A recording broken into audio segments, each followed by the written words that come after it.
विधानमंडल समीक्षा। अब सुनिए विधानमंडल की आज हुई कार्यवाही पर आधारित समीक्षा। पहले विधानसभा समीक्षा। लेखक हैं योगेश श्रीवास्तव। उत्तर प्रदेश विधानसभा के मॉनसून सत्र की शुरुआत आज हंगामे के साथ हुई। 18वीं विधानसभा के इस बार के मॉनसून सत्र का परिदृश्य कुछ बदला हुआ था। सदन के 4 सदस्य जहां मंत्री के रूप में दिखाई दिए, तो नेता प्रतिपक्ष के रूप में माता प्रसाद पांडे थे।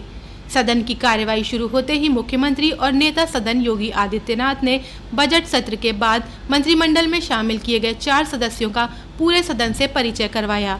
जिन 4 नए मंत्रियों का परिचय कराया गया, उनमें पंचायती राज मंत्री ओम प्रकाश राजभर, विज्ञान प्रौद्योगिकी मंत्री अनिल कुमार, कारागार मंत्री दारा सिंह चौहान व कैबिनेट मंत्री सुनील शर्मा शामिल थे।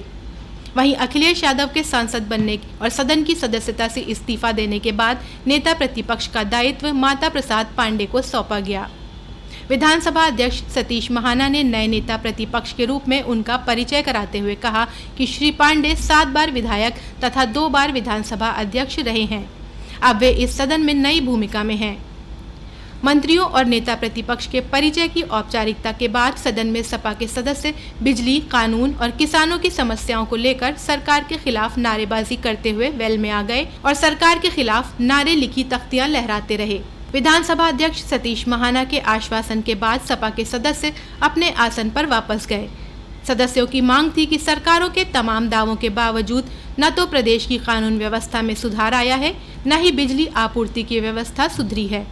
विधानसभा अध्यक्ष सतीश महाना द्वारा इन बिंदुओं पर नियमों के तहत चर्चा कराए जाने का आश्वासन दिया गया। इससे पूर्व समाजवादी पार्टी की सदस्य डॉक्टर रागिनी सोनकर ने प्रदेश की स्वास्थ्य सेवाओं और जौनपुर के मेडिकल कॉलेज की बदहाल व्यवस्था का मामला उठाया।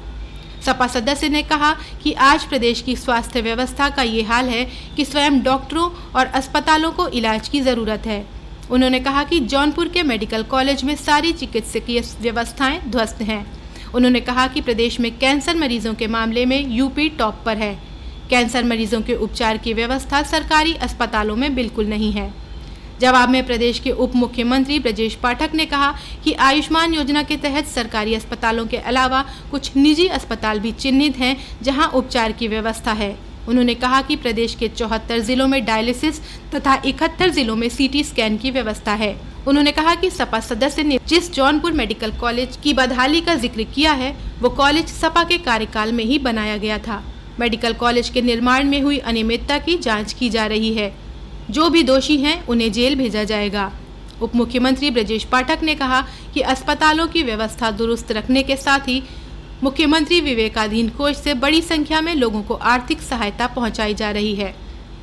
सपा के वरिष्ठ सदस्य अतुल प्रधान ने भी प्रदेश के चिकित्सालयों में डॉक्टरों की कमी का मामला उठाया।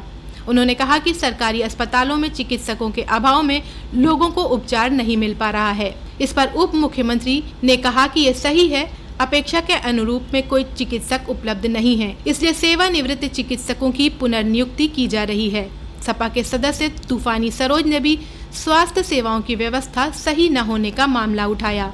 विधानसभा में आज शून्य प्रहर में चर्चा के लिए कुल 6 सूचनाएं प्राप्त हुई, जिनमें विधानसभा अध्यक्ष सतीश महाना ने केवल 1 सूचना पर चर्चा की अनुमति दी।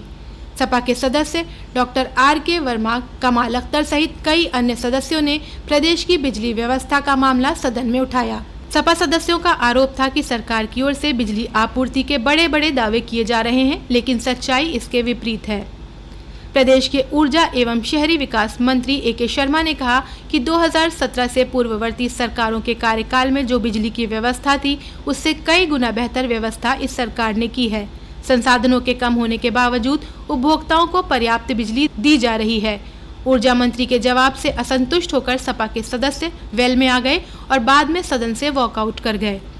आज ही विधानसभा में एक बार फिर उपाध्यक्ष का चुनाव कराए जाने का मामला सपा के सदस्य रविदास मेहरोत्रा ने उठाया, जिस पर विधानसभा अध्यक्ष सतीश महाना ने कहा कि ये मामला पिछले सत्र में भी आ चुका है।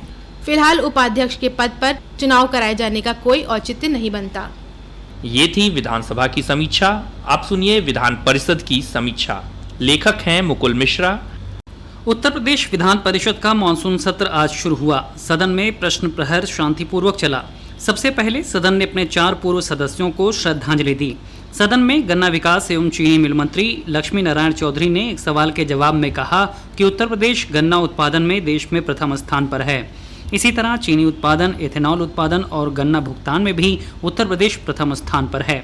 सदन की कार्यवाही पूर्वाह्न 11 बजे वंदे मातरम से शुरू हुई।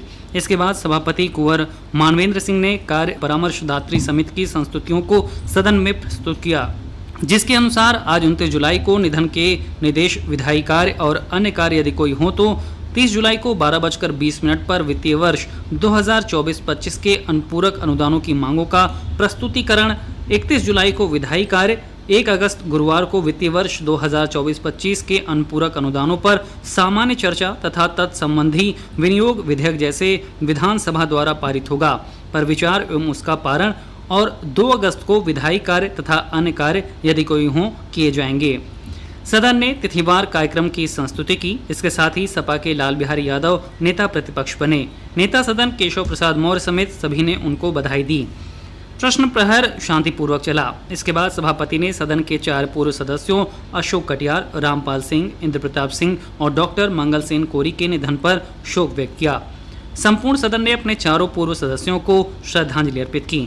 शून्य प्रहर में विजय बहादुर पाठक एवं दिनेश कुमार गोयल ने T20 क्रिकेट विश्व कप के फाइनल में भारतीय क्रिकेट टीम द्वारा दक्षिण अफ्रीका को 7 रन से हराकर 17 साल बाद भारतीय क्रिकेट टीम द्वारा विश्व कप अपने नाम कर इतिहास रचने के संबंध में बधाई की सूचना दी। सभापति ने बधाई संदेश को सदन की सहमति से स्वीकार कर लिया। शून्य प्रहर में समाजवादी पार्टी के लाल बिहारी यादव, मोहम्मद जामीन अंसारी, आशुतोष सिन्हा, डॉक्टर मान सिंह यादव, मुकुल यादव, शहनवाज खान आदि ने उत्तर प्रदेश बिहार बॉर्डर पर जनपद बलिया को नरही थाना क्षेत्र में पुलिसकर्मियों द्वारा वाहनों से व्यापक स्तर पर अवैध वसूली किए जाने का मामला कार्य स्थगन के रूप में उठाया। सदस्य आशुतोष सिन्हा ने कहा कि पूरे प्रदेश में ऐसी घटनाएं हो रही हैं। उन्होंने कहा कि इस घटना का संज्ञान पुलिस उच्च अधिकारियों और सरकार को भी था। नेता प्रतिपक्ष लाल बिहारी यादव ने कहा, ऐसी तस्करी हर बॉर्डर पर हो रही है। उन्होंने प्रदेश की कानून व्यवस्था और महिला सुरक्षा एवं भ्रष्टाचार पर भी सवाल उठाए। सरकार की ओर से जवाब देते हुए उप मुख्यमंत्री केशव प्रसाद मौर्य ने कहा, ऐसा कृत्य किसी भी दृष्टि से उचित नहीं ठहराया जा सकता है। सरकार द्वारा कड़ी कार्रवाई होगी और जांच कराई जा रही है। उन्होंने कहा कि अवैध वसूली के मामलों पर छापा मारा और सूचना सही पाई गई। जो अपराधों में लिप्त पाए गए उनके खिलाफ मुकदमा दर्ज कराया गया है। उप मुख्यमंत्री ने कहा कि बॉर्डर चाहे कहीं का भी हो, सब पर पैनी नजर रखी जा रही है। भ्रष्टाचार करने वाला कोई भी बख्शा नहीं जाएगा।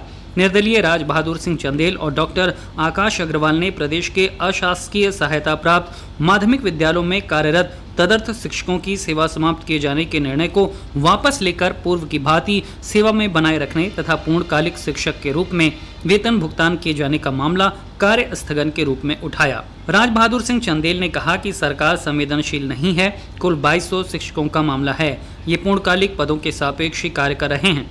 उन्होंने कहा कि शिक्षकों को वेतन दिया जाना चाहिए, लेकिन सरकार उनको मानदेय दे रही है। सरकार को चाहिए कि उदारतापूर्ण निर्णय करे। माध्यमिक शिक्षा राज्य मंत्री स्वतंत्र प्रभार गुलाब देवी ने सरकार का पक्ष रखा।